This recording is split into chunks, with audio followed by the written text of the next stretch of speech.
जय माता काली भक्तों। आज का जो वीडियो है बहुत स्पेशल वीडियो है, बहुत ख़ास वीडियो क्योंकि इस वीडियो के माध्यम से वैसे तो टैगलाइन से आप समझ ही गए होंगे, सावन में अगर शिव जी को आपने ये चीज़ें अर्पित कर दी ना, आपको गारंटी दे रहा हूँ इतनी धन वर्षा होगी, आप इतना धन मिलेगा आप सँभाल नहीं पाओगे। जिसके यहाँ धन की समस्या है, धन को लेकर कैसी भी समस्या है, अगर शिव जी भगवान भोलेनाथ ने आप पे इस सावन पे ये कृपा कर दी ना, फिर आपको पैसों की टेंशन लेने की ज़रूरत ही नहीं है। आए दिन मेरे पास ना कई तरीके के सवाल आते हैं, गुरुजी पैसों का कर्जा है, पैसों से पैसा रुका हुआ है, फँसा हुआ है, पैसा नहीं आ रहा है, काम नहीं चल रहा है, धंधा नहीं चल रहा है, मतलब कहीं न कहीं पैसों को लेकर चिंतित रहते हैं, ठीक है? अब ये सावन का समय आप सभी को पता है 22 जुलाई 2024 से शुरू हो चुका है और ये जो समापन है इसका 19 अगस्त 2024 में ये समापन हो जाएगा।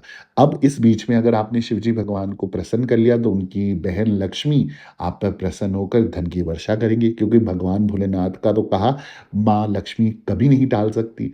तो कैसे उनको प्रसन्न करना है, क्या चीज़ उन पे अर्पण करनी है ताकि अच्छी खासी धन वर्षा आपके घर पे, आपके परिवार पे, परिवार के सदस्यों पे और आपके ऊपर हो सके। उससे पहले कि मैं वीडियो को आगे प्रारंभ करूँ और आपको विधि बताऊँ, आपको चीज़ें बताऊँ, आप लोगों से निवेदन है, मेरा जो यूट्यूब चैनल का नाम है ऑफ़िशियल देवी भगवती शक्ति, जैसे आप नीचे देख रहे हो ब्लिंक करते हुए, सेम इसी नाम से मेरा इंस्टाग्राम का प्रोफ़ाइल है। आपके जीवन में अगर कोई भी समस्या चले, किसी भी प्रकार की समस्या चले, कोई संकट है, कोई बाधा है, कोई तंत्र बाधा है, कोई किया कराया है, वशीकरण से रिलेटेड कोई समस्या है, लव मैरिज से रिलेटेड कोई समस्या है, कर्जा उधारी, रुका हुआ धन, फँसा हुआ पैसा, कष्ट, कलेश, विपदा, संकट, काला जादू, कोई तंत्र क्रिया, कोई गंदी क्रिया छोड़ दी है, कोई भी परेशानी है, कुंडली बनवानी, कुंडली दिखवानी, कोई महादशा है, दोष है, पितृ दोष, मंगल दोष, राहु केतु दोष, उनका पूजा अनुष्ठान कराना है या उनसे रिलेटेड समाधान चाहिए, कोई क्रिया चलवानी है, तो इन सब से रिलेटेड अगर आपको सॉल्यूशन चाहिए ना, आपने क्या करना है इंस्टाग्राम पे मुझे मैसेज करना है अपॉइंटमेंट लिख के, एक अपॉइंटमेंट बुक कराना है। एक छोटी-सी अमाउंट पे करने के बाद अपॉइंटमेंट बुक किया जाता है और आपको एक समय दिया जाता है, उस निर्धारित समय पे आपसे बात की जाती है इंस्टा कॉल के ऑडियो माध्यम से। फिर जो भी प्रॉब्लम है डिस्कस करके आपको सॉल्यूशन दिया जाता है। तो चार्जेज़ आप पे कीजिए, अपॉइंटमेंट बुक कीजिए और सॉल्यूशन आपका 100% आपको मिल जाएगा।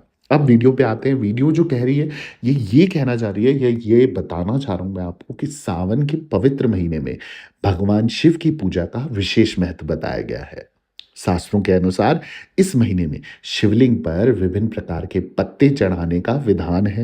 साथ ही साथ जिनका धार्मिक और आयुर्वेदिक दृष्टि से भी बहुत महत्व बताया गया है। अगर शिव पुराण की बात करूं तो शिव पुराण और अन्य धार्मिक ग्रंथों में इन पत्तों की महिमा का वर्णन मिलता है। तो आइए जानते हैं कौन कौन से पत्ते चढ़ाने से क्या क्या लाभ मिलता है। सबसे पहले बात करूँ अगर मैं बेल पत्र की, तो सभी जानते हैं सावन के समय पे श्रवण मास में हम भगवान भोलेनाथ को बेल कितने अति प्रिय है। अब बेल पत्र चढ़ाने का जो बताया गया है शास्त्रों में, वो ये है कि बेल पत्र को भगवान शिव का प्रिय माना गया है। त्रिपत्र यानी कि 3 पत्तों वाला बेलपत्र का विशेष महत्व है। बेलपत्र चढ़ाने से पापों का नाश होता है, मनोकामनाओं की पूर्ति होती है और भक्त को शिव जी का आशीर्वाद मिलता है। इससे मानसिक शांति और स्वास्थ्य लाभ भी होता है। तो जिनके घर में अगर कोई व्यक्ति है जिसको मेंटली डिस्टर्बेंस है, मतलब मानसिक शांति नहीं है घर में, स्वास्थ्य आपका ठीक नहीं रहता या हेल्थ इश्यू आपके घर में रहते हैं या आप कोई मनोकामना पूर्ति अपनी करवाना चाहते हो या पापों से मुक्ति पाना चाहते हो, अपने अति पाप करें, तो इस सावन के समय पे मैं तो बोलता हूँ सोमवार ही सोमवार क्या पूरे सावन में, पूरे श्रवण मास में आप रोज जाकर शिवलिंग पर बेलपत्र अर्पण कीजिए। आप देखेंगे आपकी धीरे-धीरे उस परेशानी से रिलेटेड समस्याओं का समाधान आपको मिलने लगेगा। भगवान भोलेनाथ स्वयं आपको उस चीज़ का रास्ता दिखाएँगे। उसी प्रकार से अगली जो चीज़ है वो है धतूरा। धतूरे के पत्ते और फल शिव जी को अर्पित किए जाते हैं। धतूरा चढ़ाने से शत्रुओं का नाश होता है और सुरक्षा मिलती है। ये मानसिक संतुलन और शांति प्रदान करता है। तो जिन भी व्यक्तियों को अपने दुश्मनों का भय है, दुश्मनों का डर है और किसी भी प्रकार का अगर आप चाहते हो कि शत्रु आपको परेशान ना करे, आपके ऊपर एक कवच बना रहे, शंकर भगवान की कृपा बनी रहे, सुरक्षा कवच आपको मिले, आपका जो मेंटली डिसबैलेंस बना है वो एक बैलेंस में आ जाए और आपको कभी भी दिमागी तौर से परेशान ना होना पड़े या घर में सुख शांति रहे। धतूरा और धतूरे के पत्ते इसको दोनों को आप अर्पण कीजिए, देखिए भगवान भोलेनाथ आपके ऊपर कितनी कृपा करेंगे। वहीं अगला जो पत्ता है वो आता है आंकड़े का पत्ता। आंकड़े के पत्ते चढ़ाने से व्यक्ति को संतान सुख की प्राप्ति होती है और समस्त दुखों का नाश होता है।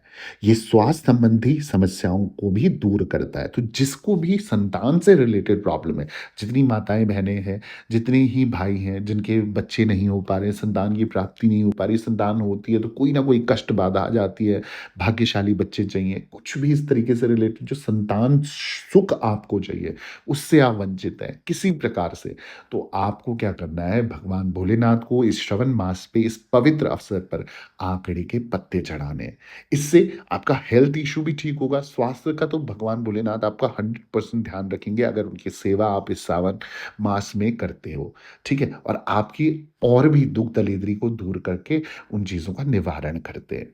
वहीं बात करें अगले पत्ते की, तो अगला पत्ता है शमी के पत्ते। शमी के पत्ते में आपने बहुत सुना होगा और शिव पुराण में भी इसकी महत्वता बताई जाती है कि शमी के वृक्ष के पत्ते भगवान शिव को अर्पित किए जाते हैं। शमी के पत्ते चढ़ाने से धन और समृद्धि की प्राप्ति होती है। इससे जीवन में शांति और समृद्धि बनी रहती है और शनिदेव महाराज की भी कृपा मिलती है।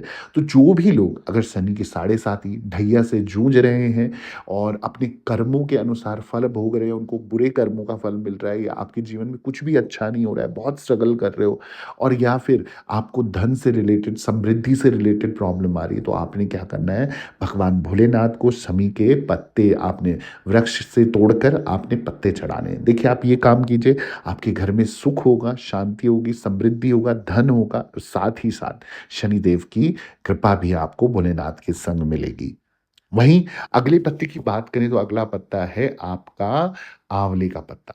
आंवले के पत्ते के लिए मैं बता दूं कि आंवले का वृक्ष जो होता है ना, उसका भी शास्त्रों में धार्मिक महत्व बताया गया है।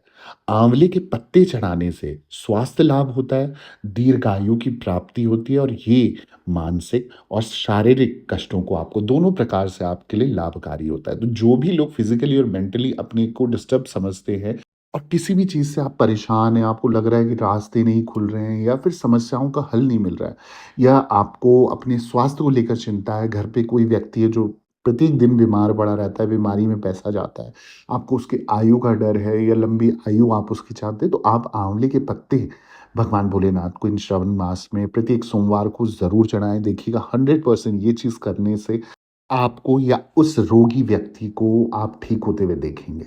अगला जो पत्ता है वो है पीपल के पत्ते। पीपल के वृक्ष को हिंदू धर्म में पवित्र माना गया है, ये हम सब जानते हैं। पीपल के पत्ते चढ़ाने से घर में सुख शांति और समृद्धि आती है। इससे आरोग्य और मानसिक शांति मिलती है। तो जो भी लोग अपने घर में सुख समृद्धि और शांति चाहते हैं तो पीपल के वृक्ष का पत्ता तोड़कर, उनसे पीपल वृक्ष से आज्ञा लेकर आप एक पत्ता तोड़ें। ये आप सोमवार को या प्रत्येक दिन रविवार को छोड़ के कर सकते हैं और शिवलिंग पर अर्पित करें। देखिए, भगवान भोलेनाथ आपसे अति प्रसन्न होकर आपको ज़रूर ज़रूर आशीर्वाद देंगे। वहीं अगले पत्ते की बात करूँ तो वो है नीम का पत्ता। नीम के पत्ते जैसे औषधीय गुण उनसे भरपूर है वो, शिव जी को बहुत प्रिय है। नीम के पत्ते चढ़ाने से रोगों का नाश होता है और शत्रुओं से रक्षा होती है। ये शरीर को शुद्ध और स्वस्थ करता है। भृंगराज के पत्ते, भृंगराज के पत्तों का भी आयुर्वेदिक महत्व बताया गया है और भृंगराज के जो पत्ते हैं ना, उन्हें चढ़ाने से स्वास्थ्य लाभ होता है, दीर्घायु की प्राप्ति होती है। वहीं ध्रुवा की बात करूँ, ध्रुवा आप सबको पता है कि भगवान गणेश पे चढ़ाई जाती है और शास्त्रों में ध्रुवा यानी कि घास का भी बहुत महत्व बताया गया है। मान्यता है कि इसमें अमृत बसा है। भगवान शिव और उनके पुत्र गणेश जी को ध्रुवा बेहद प्रिय है। भगवान शिव को ध्रुवा अर्पित करने से अकाल मृत्यु का भय दूर होता है। आपके समस्त विघ्न हट जाते हैं, आपके समस्त संकट कट जाते हैं और जिसको भी अकाल मृत्यु का भय सताता है ना, वो ध्रुवा भगवान भोलेनाथ के शिवलिंग पर अवश्य चढ़ाए। वहीं बात करूँ अगले जो पत्ता है वो आम के पत्ते हैं और भगवान शिव को आम के पत्ते अर्पित करने से अपने भक्तों का वो दुर्भाग्य दूर करते हैं। साथ ही साथ धन लाभ की संभावनाएँ भी आपके लिए बनती रहती हैं। तो जिनको भी धन लाभ चाहिए या दुर्भाग्य आपकी दुर्गति हो रखी है, इस समय आपका भाग्य आपका साथ नहीं दे रहा है, तो भगवान शिव को आम के पत्ते चढ़ाना आप चालू करो। देखिए भगवान भोलेनाथ इतने भोले हैं कि वो अपने भक्तों को कभी कष्ट में नहीं देख सकते और इस श्रवण मास में, इस सावन के समय पे अगर भगवान भोलेनाथ की पूजा अर्चना आपने इन पत्तों के साथ कर दी तो मैं आपको 100% गारंटी दे रहा हूँ, जो इच्छा लेके आप उनका पूजन करोगे, इस सावन में ही वो आपका कल्याण करके उस समस्या का हल आपको दे देंगे। अगर आपको मेरी वीडियोज़ ना अच्छी लगती हैं तो प्लीज़ मेरे चैनल को सब्सक्राइब कीजिए, वीडियो को लाइक कीजिए, ज़रूरतमंद लोगों के साथ शेयर करना ना भूलें और कमेंट में जय भोलेनाथ, जय माता दी ज़रूर लिखें और दरबार से बने रहें। सभी भक्तों को जय माता दी और निवेदन है दरबार से बने रहें। जय माँ डाठ काली।